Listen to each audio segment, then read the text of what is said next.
So it's nice to have access to credit and so on and so forth, but it's something that you really have to kind of dig into to figure out, what it is that you want to use this for and how much you can actually afford so far as like borrowing, using your accessing that credit. So you've got to go through, and again, this is budgeting 101.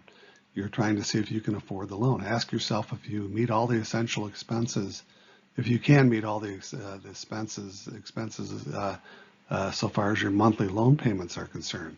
Remember your fixed expenses and your variable expenses. So if you want to buy that car, that would be a fixed expense over X amount of months that you're purchasing that car. So that's all part of your expense budget, how much you're actually spending on a monthly basis.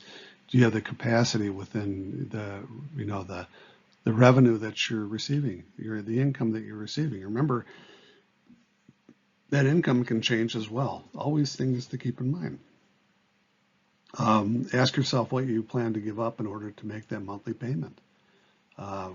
What is it that if you have a set budget, then are you going to sacrifice future savings, etc.? Are you prepared to make this type of a trade-off?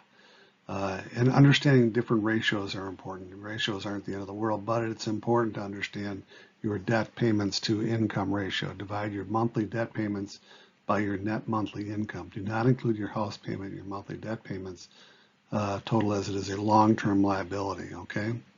Your monthly debt payments, net month income. So as a note, the consumer credit payment should not exceed 20% of your net after-tax income. Again, not to exceed 20%. Again, these are rules of thumb, but they're rules of thumb because there's some substance to them, something to kind of keep in mind.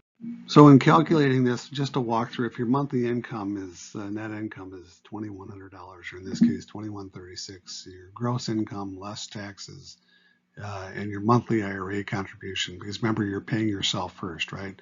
You kick that part out first. And this is after your taxes, so this is what you have at your disposal. Your monthly installment credit payments total $426, include credit cards and auto loans that are outstanding, that are set payments, if you will, right? Or that you roughly know what they'll be. Auto loan for sure, and so far as the credit cards, if you can have a good idea of what you're actually spending that way. Your debt payments income ratio is 19.94%. And think about, that's pretty darn close to that 20% that we're talking about. So you have to be careful of that. So think of your net income as your disposable income, what you have to pay your bills and make purchases. Remember, we're talking about at 20% in total, that's the limit. So we're pretty much at the limit at this point. So that debt to equity ratio, divide your total liabilities by your net worth. Do not include the value of your home and the amount of the mortgage. Total liabilities should be less than 1 of your net worth. Should be lower than your overall net worth, your total liabilities, okay? Consigning a loan, be careful with consigning loans, co-signing rather.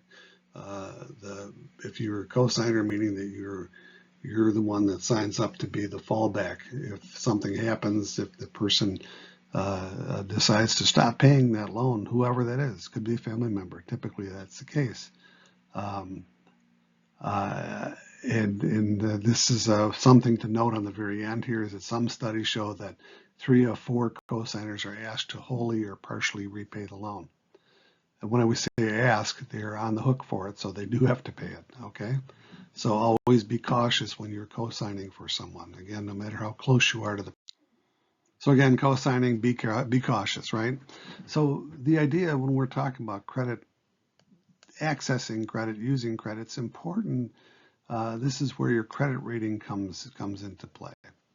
So meaning that good credit is absolutely valuable. It's invaluable, I should say.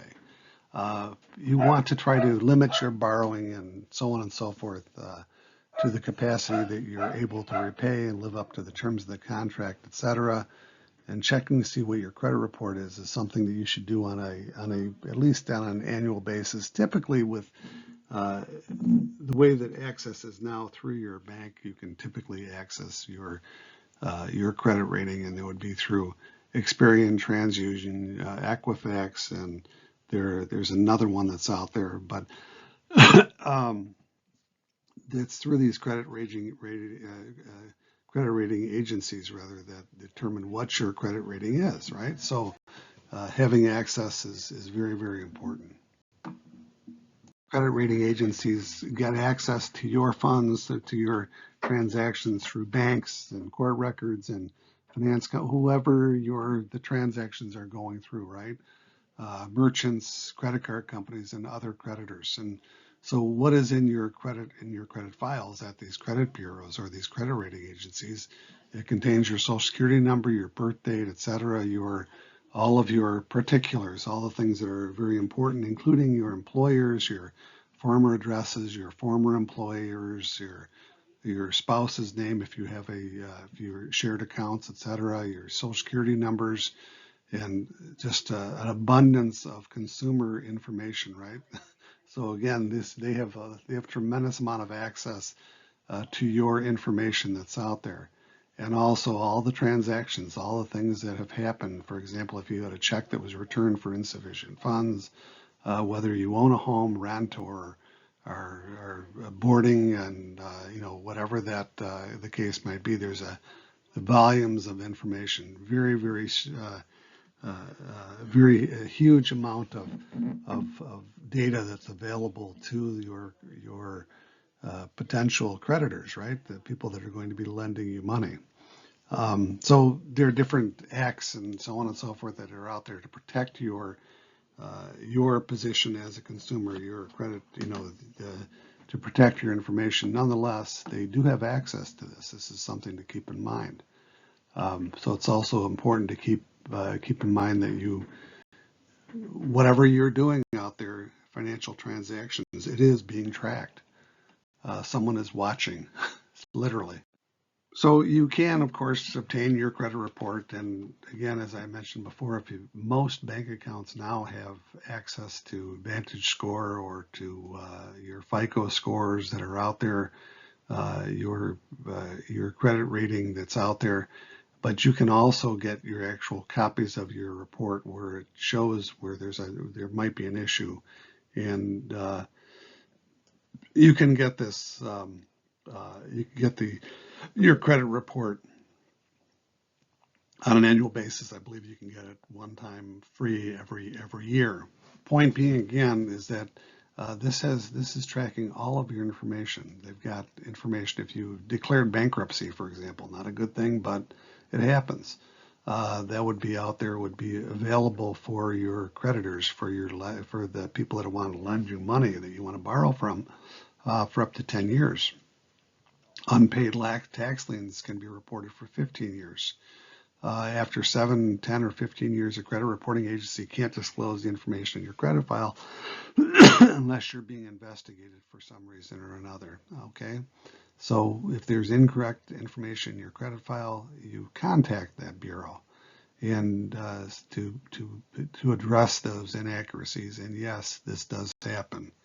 And yes, it can be fixed. So keep this in mind. You don't have to go through a third party. You can do that yourself. Nonetheless, third parties are very, very helpful in this regard as well.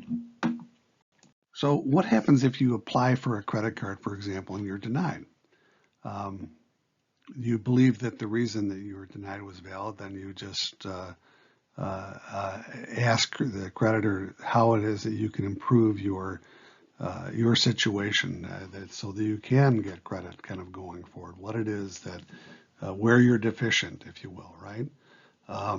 Or apply to some other creditor to see what if you can you can get credit from them, or again you take the information to improve your credit score by for example, not having as much your debt ratios are off, so you kind of focus on repaying some of your debt first and then going back and accessing the credit once you reduce your debt ratios.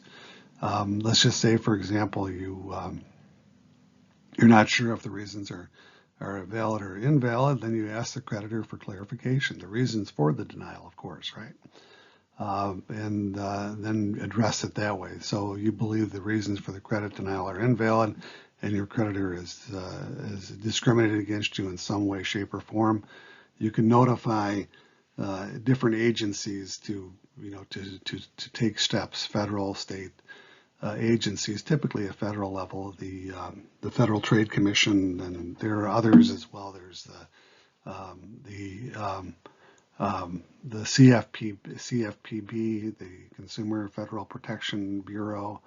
That's changing, but nonetheless, there are avenues out there through regulators that you could seek some help. You could always, again, go through an attorney to see if you can file suit against the creditor, and that's the nuclear option, but it's an option for you nonetheless.